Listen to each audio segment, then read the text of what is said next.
Vous écoutez 2D6 plus cool, et voici Format court. Le jeu pratiqué est Monster of the Week de Michael Sands, dans sa deuxième édition révisée par Steve Hickey. Comme son nom l'indique, ce jeu émule la recette télévisuelle du monstre de la semaine. Bonsoir, je suis Morgane et je serai Esther Joyce, la lugubre. Je suis Volsung et j'incarnerai le gardien.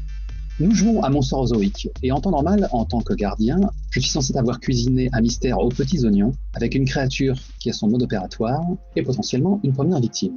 Mais nous ne sommes pas dans ce cas de figure pour cette mise en bouche. Je vais te proposer de composer ton menu à la carte. Du coup, comme une certaine élue en son temps, je vais te demander ce que tu traques ce soir, Esther Joyce, dit la lugubre. Alors je traque un loup-garou, mais je ne le sais que depuis 2 minutes. Ah. Jusqu'où l'as-tu traqué, ce velu? À moins qu'il ne te soit tombé dessus. Alors en fait, il m'est tombé dessus. Normalement, si je lis bien, je devrais faire des jets au début de chaque mystère, à cause de mon pouvoir spécial. Mais je te propose qu'il soit dans cette partie de l'épisode auquel les spectateurs n'auront pas accès pour cette fois. C'est la coutume, pas de problème là-dessus. Dans ce cas-là, nous sommes en hiver et il tombe une espèce de vieille pluie, neige froide et désagréable.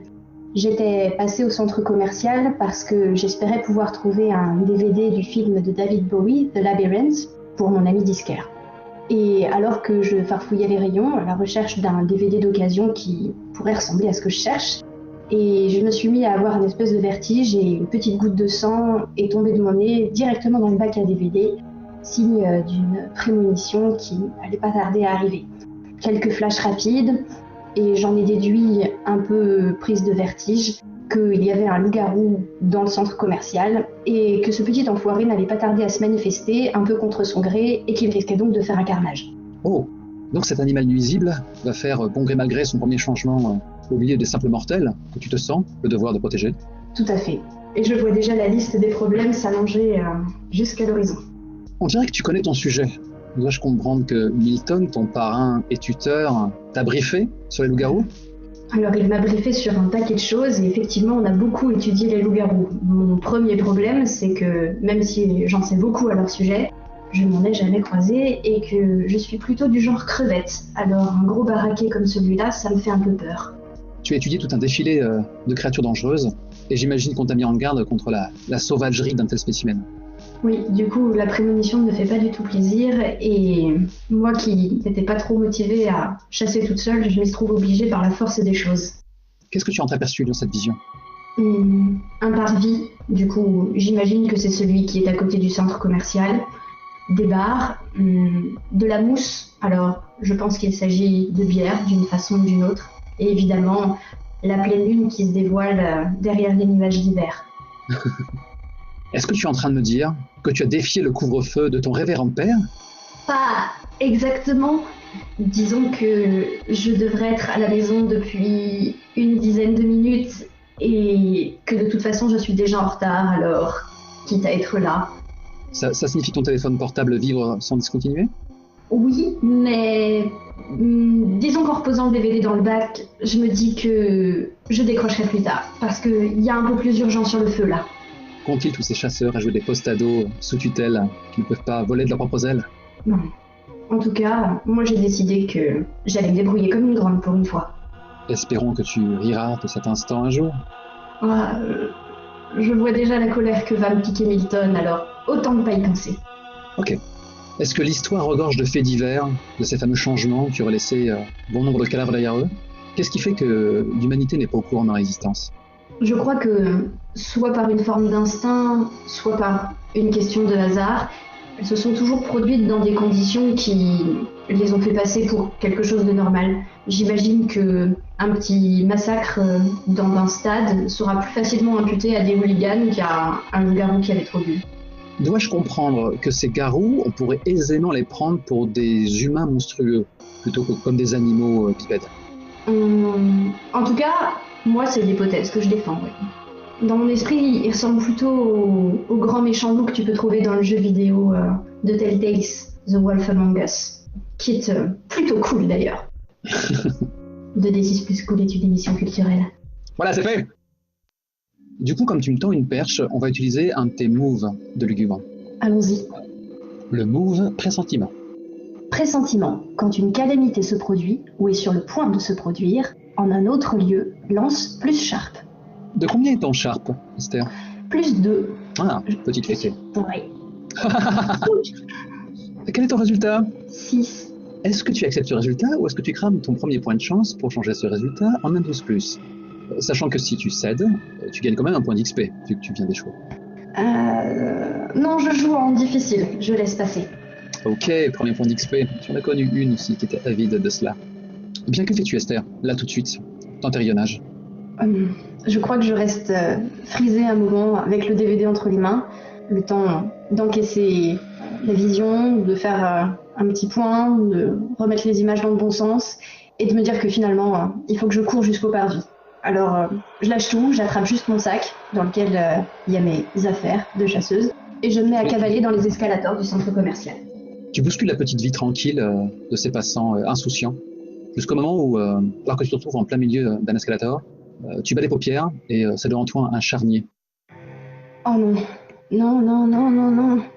Je crois que je m'accroche à la rambarde, le souffle court, je manque de louper une marche et de me péter un genou sur l'escalator en métal. Du coup, j'agrippe quelqu'un comme si j'avais un vertige. C'est une femme enceinte qui te regarde avec un visage qui est le masque de la terreur la plus totale. Elle tend une main tremblante vers toi, elle crache un flot de sang et glisse lentement jusqu'à tes genoux.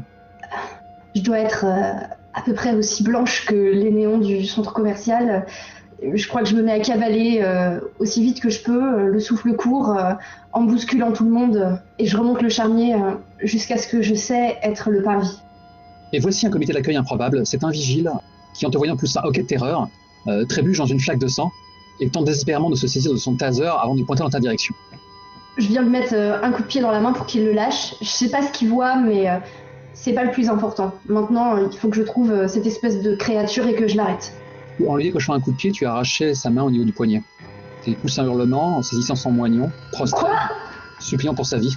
Et comment j'ai fait une chose pareille? Tu vois ton reflet dans une boutique de prêt-à-porter, tu es la créature que tu traques. Non, ça y est, je pète les plombs, je deviens dingue.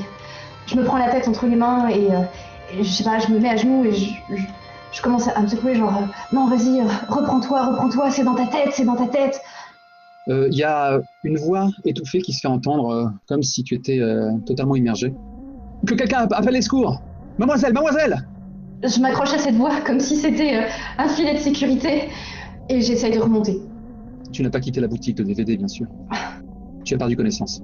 Je me redresse d'un coup, j'avale de l'air, une grande gorgée comme ça, je tousse, je suffoque un peu. Un tapis de DVD pas cher a amorti ta chute et tu es entouré de quelques clients et le gérant inquiet. Je les ignore, j'attrape mon sac, c'est limite si j'arrache pas la fermeture éclair et je plonge la main dans mon sac à la recherche de mon téléphone. Mademoiselle, vous avez une commotion, arrêtez de bouger, vous saignez. Je fais abstraction complètement des gens qui sont là, il me faut juste mon téléphone, il faut que j'appelle Milton, vite. Ok, appelle donc Milton.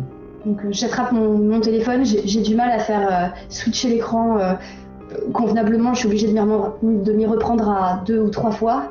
Et puis enfin je tombe sur son numéro et j'appelle. Là, tu te rappelles soudain que j'existe? Tes parents sont morts d'inquiétude. Que se passe-t-il? Je plaque la main entre ma bouche et le téléphone pour que les gens n'entendent pas et je souffle dans le combiné. Un loup-garou, Milton. Où est-ce que tu es? Au centre commercial du quartier. Je suis à Northbridge. Il y a des témoins, des victimes?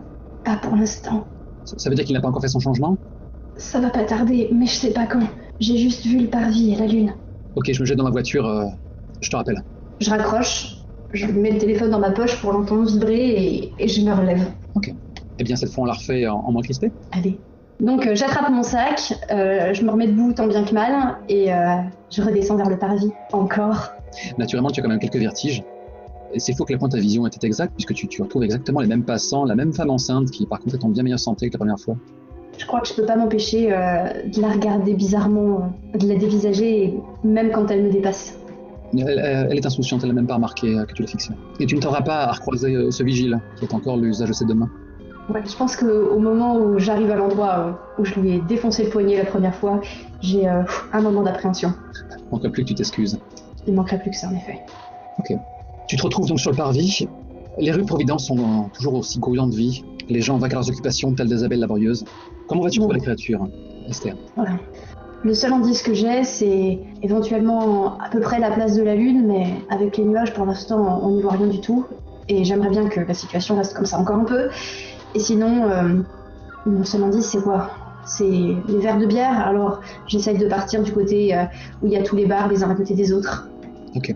Après, il faut que j'arrive à trouver un endroit où le bar a l'air relativement peu cher, où la musique est assez forte et où, si possible, ça a l'air d'être une espèce de repère de bikers.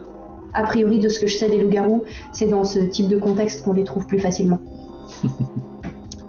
Je te propose donc d'analyser une situation difficile. Analyser une situation difficile. Quand tu scrutes les alentours et analyses une situation difficile, lance plus sharp. Et rappelons-le, tu es futé. Bim! Oh! Attends, c'est copyrighté ça, le BIM. Sur un 10+, tu peux poser 3 questions au gardien parmi la liste suivante. Si tu agis en fonction des réponses, tu obtiens un +1 sur la durée, tant que l'information s'applique.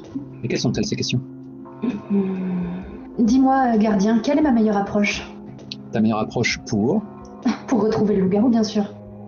Tu cherches un bar de biker, tu te fies à ton flair. Bah ça tombe bien, il y en a un qui est en train de remonter la rue là. T'as qu'à questionner. Super. Est-ce qu'il faut que je pose la suite des questions ou est-ce que j'enchaîne directement? Tu peux poser la question tant que la situation ne change pas drastiquement. Donc pour l'heure, on va traiter ton jet comme un succès global. Je ne te prendrai pas en traître. Ça peut attendre. Je prends mon courage à deux mains, j'inspire un grand coup et j'interpelle le biker au moment où je le croise. Excusez-moi? Ouais, qu'est-ce que je peux faire pour toi? J'ai rendez-vous avec un copain, il voulait me montrer sa moto, mais il m'a pas dit où, alors je me suis dit qu'en vous croisant, peut-être que vous sauriez. C'est quel genre ton copain? Il déclare ça de façon amusée. Le genre qui a besoin d'un petit coup de main, parce qu'il y connaît pas grand-chose en mécanique, je crois. Il hoche la tête. Là, je vois. S'il a besoin de l'avis de l'expert, il doit traîner au Twisted Hideout. C'est loin d'ici? Première à gauche, tu peux pas le rater. Ok, bah merci. Il a de la chance, ce petit con. Ouais, sûrement. Et du coup, je repars de plus belle. Il t'a gratifié d'un compliment. C'est justifié? Tu ressembles à quoi, Esther? On peut pas dire que je sois particulièrement notable. En même temps, je fais rien pour. Je me planque toujours sous des vêtements plus grands que moi, histoire de me fondre dans la foule. Et en plus, là, comme il fait froid et qu'il pleut, j'ai juste un bonnet enfoncé jusqu'aux yeux et une grosse doudoune. D'ailleurs, je crois que dans ma précipitation, j'ai même pas remarqué le compliment en fait. Du coup, je plante mon biker sous la pluie et sans plus faire attention à rien d'autre qu'au trottoir qui défile sous mes pieds, je me mets à courir. Je me prends de la neige plein les yeux, je souffle derrière moi des colonnes de buée et je sens mon rythme cardiaque qui commence à monter alors que je prends la première à gauche. Ok. On a un contre-champ alors que tu déboules dans la rue en question. Et là, naturellement, on passe en ralenti. Le spectateur peut entendre ta respiration assourdissante. Le blizzard semble se figer, alors que pour toi, il n'y a aucun doute que tu arrives déjà trop tard. L'enseigne clinquante du Twisted Hideout est visible. Seulement devant elle, une rouquine vêtue de cuir qui a bien du mal à sprinter sur ses hauts talons semble vouloir quitter les lits au plus vite. Oh merde! Et vu son visage, il doit s'agir de bien plus qu'une bête bagarre de bar. Et alors qu'elle passe devant toi et que l'espace d'un instant, vos regards se croisent, tu as ce flash, encore un. Car à nouveau, tu es frappé d'une de tes visions dont tu as le secret, ces visions qui te pourrissent la vie depuis tes 12 ans. D'ailleurs, j'ai oublié de demander, quand tu es frappé par les événements à venir, comment ça se passe? Il y a des signes avant-coureurs qui sont toujours un peu les mêmes. J'ai la tête qui tourne, j'entends des bourdonnements, je me mets souvent à saigner du nez, et puis j'ai une espèce de douleur lancinante, comme une très très grosse migraine à l'arrière du crâne. Après, quand certaines visions se manifestent vraiment sans prévenir, elles passent outre tout ça, et la seule chose que j'ai, c'est vraiment une sensation de douleur intense qui souvent me broie le crâne. Ok. Heavy metal finlandais à fond les ballons, c'est assourdissant. Tu es en plein milieu du Twisted Hideout, sauf que personne ne te voit. Ils ont fait sale comble. La clientèle fête l'instant présent, ça trinque, ça se marre, ça rêve en des lendemains qui chantent, et ça ignore totalement la boucherie qui est à venir. À ta gauche, tu reconnais cette même rouquine qui était tablée avec ses potes. Ils sont en train de refaire le monde, difficile de savoir de quoi ils parlent. De temps à autre, ils regardent d'un air amusé un chanteur qui s'égosille sur un téléviseur. Jusqu'au moment où la rouquine en question fronce le sourcil en avisant une tablée non loin d'elle. Des jeunes blancs-becs sont attablés là, ils avaient l'air de fêter quelque chose. À en juger par leurs gestes, ils n'en sont pas à leur premier verre. Ça se met des grandes claques dans le dos, ça manque de casser de la vaisselle. Mais l'un d'entre eux a du mal à totalement se livrer à l'ivresse du moment. On dirait qu'il est en proie à une forte fièvre. Ses traits sont à moitié cachés par le hoodie qui le coiffe. Il se saisit de son verre, et soudain, comme saisi par une transe, il explose dans sa main, et il tombe lourdement au sol, et commence à être agité de soubresaut. Ses camarades font cercle autour de lui, et tu reviens à toi brutalement. Encore? La rouquine continue sa course. Tu réalises que cette fois, ta vision a dû durer une fraction de seconde. Ah, je suis complètement perdue. Je sais plus vraiment où ce qui était de la vision et ce qui en est plus. J'ai vu ce qu'il y avait avant, du coup. C'est la première fois que ça m'arrive. Comme c'est pratique. Ok, du coup, c'est à ce moment-là, je crois que je vais faire appel à la deuxième question qu'on a gardée sous le coude. Ah, Quel est le meilleur moyen de protéger les victimes? Parce qu'il y en a déjà. vraisemblablement. Il va falloir que tu te rues à l'intérieur du Twisted Hideout et que tu uses de tes dons obscurs pour capturer cette chose et permettre ainsi aux civils de s'échapper. C'est ce qui me semble le plus évident. Et tu auras un plus 1 si tu te bases sur cette réponse, bien sûr. Bien sûr. Je pense que de toute façon, n'ayant pas vraiment l'expérience du terrain, j'ai pas d'autre choix que de prendre la première chose qui me vient en tête, c'est-à-dire foncer dans le tas. Enfoncer la porte si la créature s'en est pas déjà chargée pour moi, et la repérer. A priori, un hoodie à moitié défoncé et beaucoup de poils. Mais t'as dit que tu ne pourras pas le rater. Que te dirait Milton dans une situation pareille? Et s'il te prend l'envie de l'écrire dans un flashback, je l'accueille avec joie. Au moment où j'enjambe les pavés mouillés en direction du bar et de son enseigne encore clignotante, j'ai une espèce de vision de Milton dans son fauteuil à son bureau, le visage à moitié caché par une pile de papier, qui me regarde à la fois avec sérieux et avec un poil de mépris, comme s'il donnait vraiment du savoir à des cochons. Et il me ferait la leçon comme d'habitude.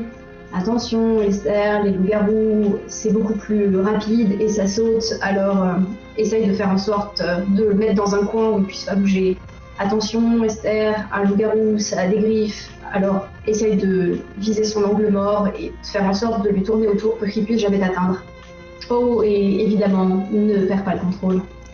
Ce genre de choses. Et donc à ce moment-là, il enchaîne sur Platon, puisque subitement la porte s'est entrebâillée et Abby est apparue avec un plateau couvert de petits gâteaux. Ah, cool.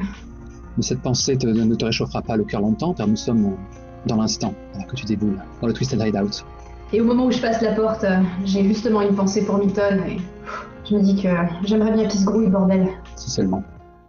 Tu entends une musique tribale qui est très proche de celle que tu pouvais entendre dans ta vision. Seulement le public n'a plus l'air de vraiment l'apprécier. Tu distingues 2-3 corps à même le sol, alors que des types plutôt baraqués sont repoussés tels des fétus de paille et tentent de contrôler un adolescent qui a bien changé. Ok, let's go for the show. Pour l'instant, ce qui m'intéresse, c'est que les gros baraqués masquent mon entrée et me laissent le temps d'utiliser la magie comme je le souhaite. Un type bedonnant manque de te faire choir en se précipitant à l'extérieur du bar. Mais que quelqu'un appelle les flics, bordel! Oh, je suis un peu occupée là. Que fais-tu, Esther? Je l'attrape par le bras alors qu'il passe, je le regarde avec toute l'intensité dont je suis capable, et je lui dis faites ça, courez, et faites ça, et je le lâche. Il te regarde dans un déni total, alors que c'est presque une gamine qui est en train de le recadrer, et sans vraiment trop comprendre, il poursuit sa fuite éperdue. En espérant qu'il pense à appeler les flics sur le chemin. J'essaye de repérer brièvement où est-ce que je peux me mettre, et surtout où est-ce que je ne dois surtout pas me mettre, en accord avec les leçons de Milton, c'est-à-dire certainement pas un coin où je serais coincée entre 2 coins de mur et un adolescent qui a pris 100 kilos. Ok.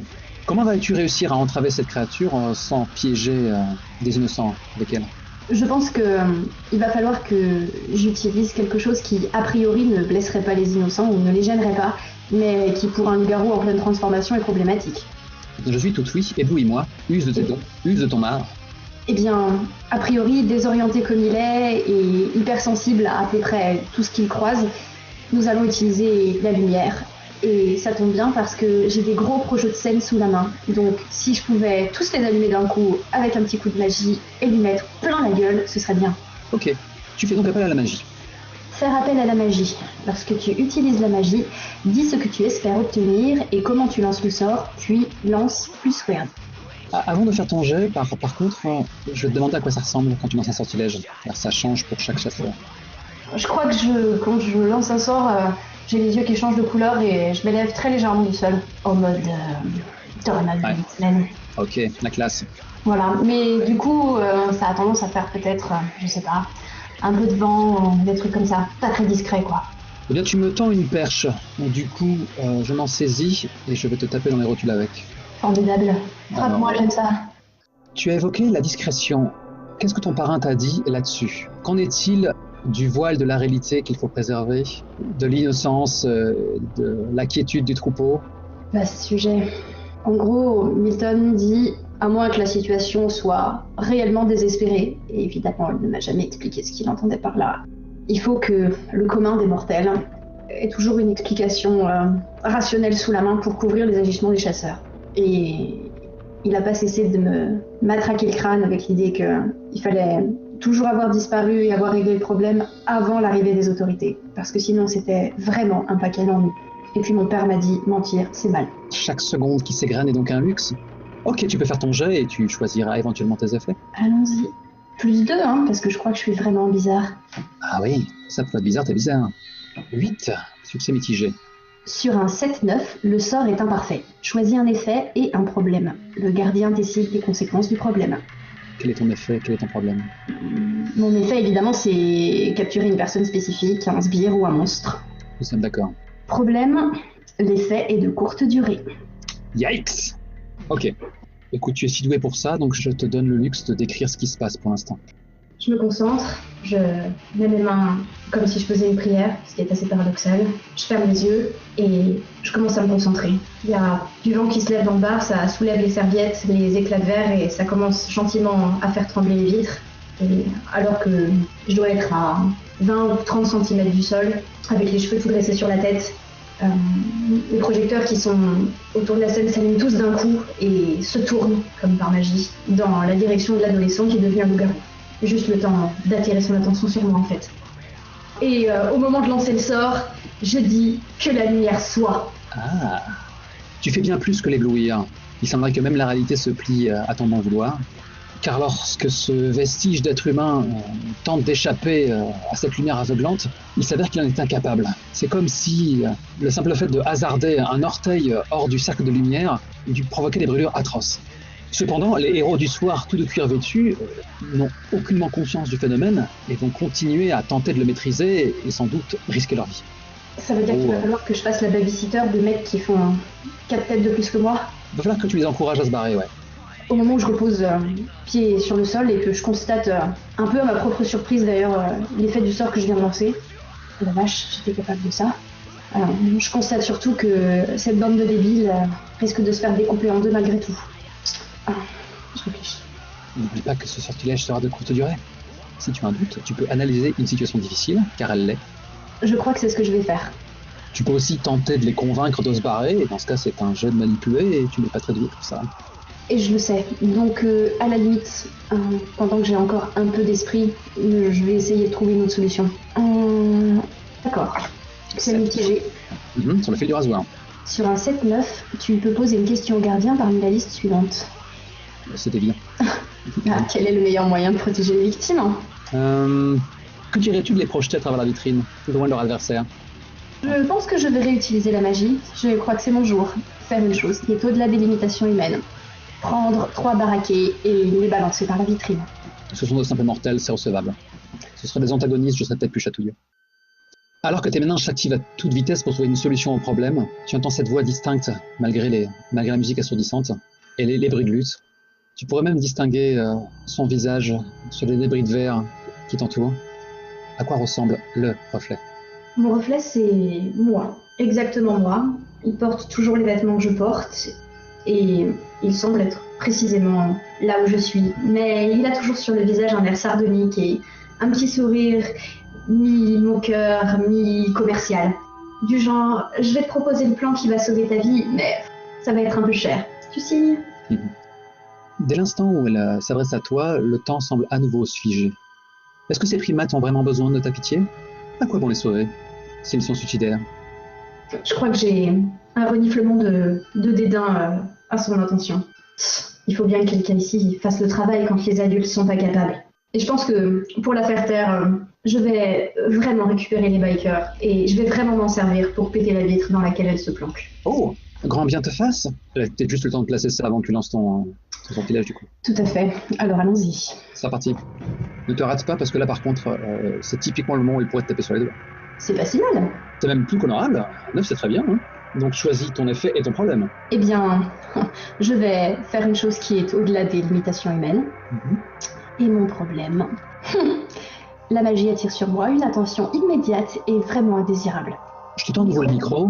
Décris-moi comment ces forces de la nature, dont certains sont en train d'empêcher leurs propres entrailles de s'échapper, vont commencer à s'élever subitement au-dessus du sol avant de passer par la fenêtre. Tout d'un coup, leur cuir noir et leurs chaînes et toute leur babiole de motards vont se mettre à faire des étincelles sous l'électricité statique. Et quand ils vont vraiment commencer à ressembler à des sapins de Noël, ils vont se mettre à décoller en poussant des cris que certains qualifieraient de franchement ridicules ou de sérieusement paniqués. Et sur un geste de ma main, comme si j'écartais une mouche, je les envoie traverser l'arrière-salle et passer par la vitrine, direction la rue directement.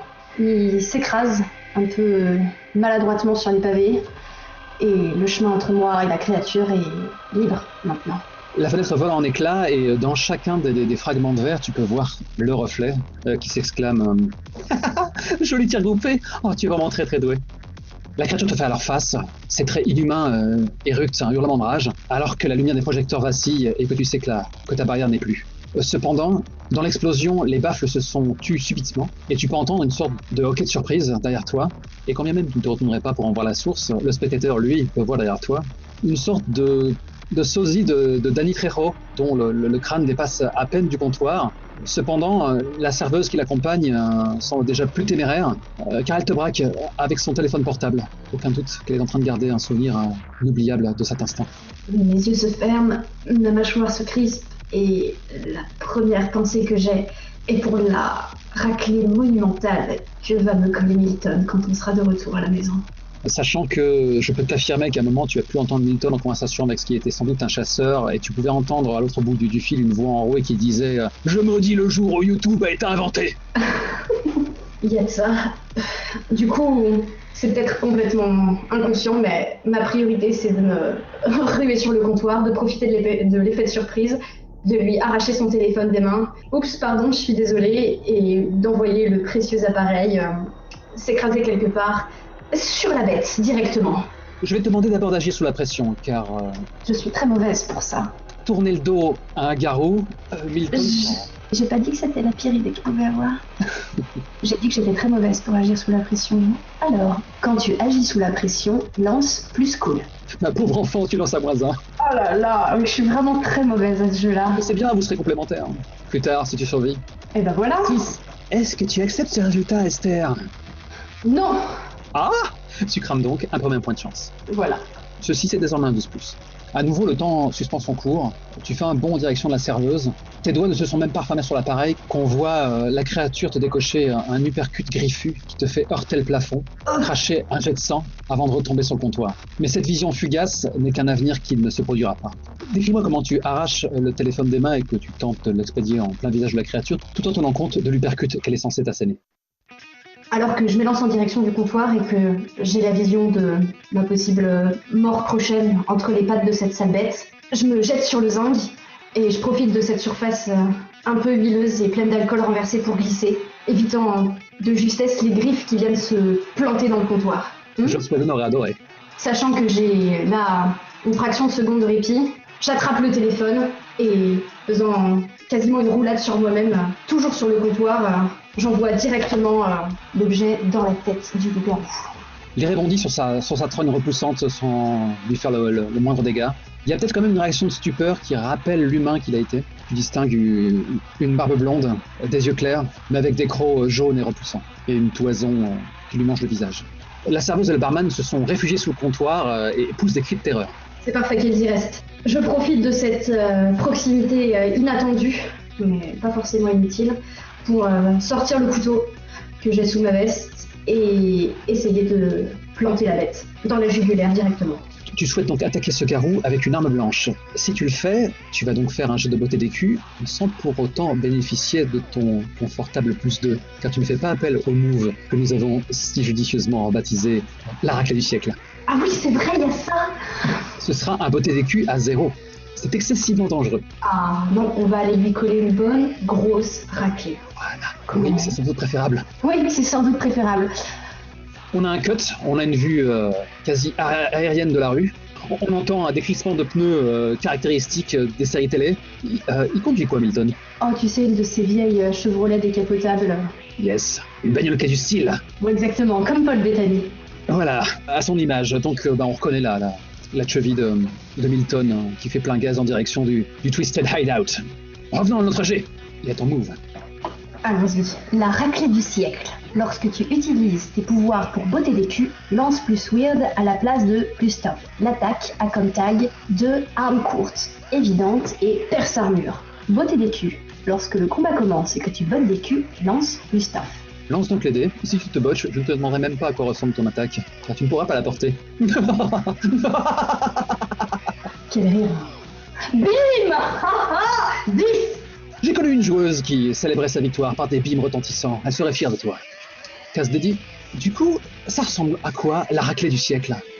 Il faut que tu tiennes compte des tags qui contraignent ton sort. Alors, le problème, c'est qu'il faut que tu me les expliques. Bien sûr. Alors, 2 armes, ce sont les dégâts que tu infliges. Courte, c'est sa portée. Évidente, c'est le fait qu'il ne fait aucun doute qu'il se passe un événement surnaturel. Et passe armure, ça fait que si ton adversaire a une résistance particulière, elle ne lui d'aucune utilité. D'accord. Ça tombe bien. Ouais. Alors que la bête vient de se manger un téléphone et que la bête a un soubresaut de surprise, je lui attrape le bras qu'elle vient de planter dans le comptoir, laissant une trace qu'il a au moins fendue à moitié, et sur son pelage, ses vêtements, on ne sait plus trop bien, commence à courir des étincelles qui forment une espèce de cage électrique autour de lui. Et alors que j'y suis moi parfaitement insensible, lui se retrouve pris dans un concert de lumière, d'étincelles, et à l'entendre crier d'une intense souffrance. J'adore. Sache que tu n'es pas obligé de le toucher, sinon sans quoi le tag aurait été sans doute contact ou intime. Je n'invalide en rien ta description. À l'odeur enivrante de l'alcool prend bientôt place une odeur de chair brûlée. Il pousse à un nouveau rugissement assourdissant, alors que sans demander leur reste, le barman et la barmaid se précipitent en cuisine. Et comme toute créature sensée le ferait en étant piqué ainsi par ton aiguillon, il fait un bond en arrière avant de s'écraser sur une table. Il est maintenant à 4 pattes, la respiration lourde. Tu sens un rugissement de pure haine à ton endroit. Il commence à bouger latéralement par des bonds rapides, flair en l'air, et tu sens que la prochaine charge ne te fera pas de cadeau. Esther va-t-elle survivre à cette première chasse en solo? Est-ce que YouTube se souviendra de sa performance pour les semaines à venir? Et comment son mentor va-t-il prendre les libertés qu'elle accorde à ses leçons? Toutes ces réponses dans le prochain épisode de Monster of the Week. J'attends le moment où je vais t'en faire baver. Ça va pas tarder. Je pense que je peux te taper dessus sans te faire sourciller, mais si je te brise le cœur, je m'attaque à ceux qui te sont proches, là par contre je fais vraiment mal. Cruel. Oui, on m'a payé pour ça. Bim 10. Oh là là, Eugénie, si tu nous entends.